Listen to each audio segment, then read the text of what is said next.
Thank you.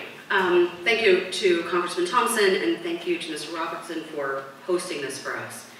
I just have to say, I hope each of you sitting in the room takes a moment to really appreciate what you witnessed here tonight, because what we have done, and Stephanie and Representative Hannah have done, is conduct ourselves in a way that I think we can all agree is at a higher level of discourse than what we're seeing on our national campaign, right? At my core, I believe that we can disagree without being disagreeable. I think it's what makes us who we are, and I think it's how every one of us would agree we raise our children, right? That you could disagree but not be disagreeable. And I'm very appreciative of the fact that we've demonstrated that tonight. So thank you for allowing us to do that, especially after last night's debate, right? It was kind of ugly, and we're not going to be that way in our politics, and I appreciate it very much. You know, I serve on my school board. I watch the kids that come through foster care, and I can tell you the shift over the last few years. The majority of the kids that used to come through foster care 10 years ago were victims of abuse. Now, they're victims of neglect, right? That is often tied to poverty, opioid addiction, right? We are facing a fundamental breakdown of the social safety net that used to hold up our families. And the children of the 5th District, and honestly our nation, are the ones that are suffering for it. And it's one of the reasons that I'm running for Congress, because I believe that if we get the focus on corporate America, and we start focusing on what middle class and working class Americans need to prosper, we can rebuild that middle class that we were all beneficiaries of, right? And I can look in the eyes of these kids that I see every day and tell them that tomorrow's going to be better. But the way things are looking right now, tomorrow doesn't feel like it's going to be better.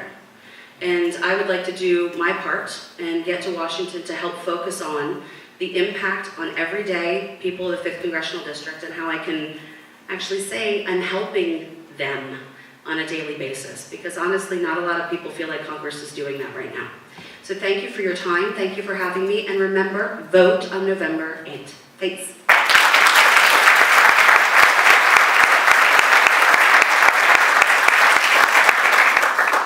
Well, thank you to the Clinton County Christian Coalition. Thank you to all of you for coming out this evening. Patrick, thank you for moderating. I recommend you for one of those that last presidential campaign debate. Kara, thank you for being here as well. You know, while gridlock in Washington dominates the 24/7 news, and we know that it does, I've been working to establish new traffic patterns there. And we've been successful at doing that. I've been successful working on your behalf. Listening to your concerns and leading with homegrown solutions, we repealed No Child Left Behind. And we allowing states to escape Common Core.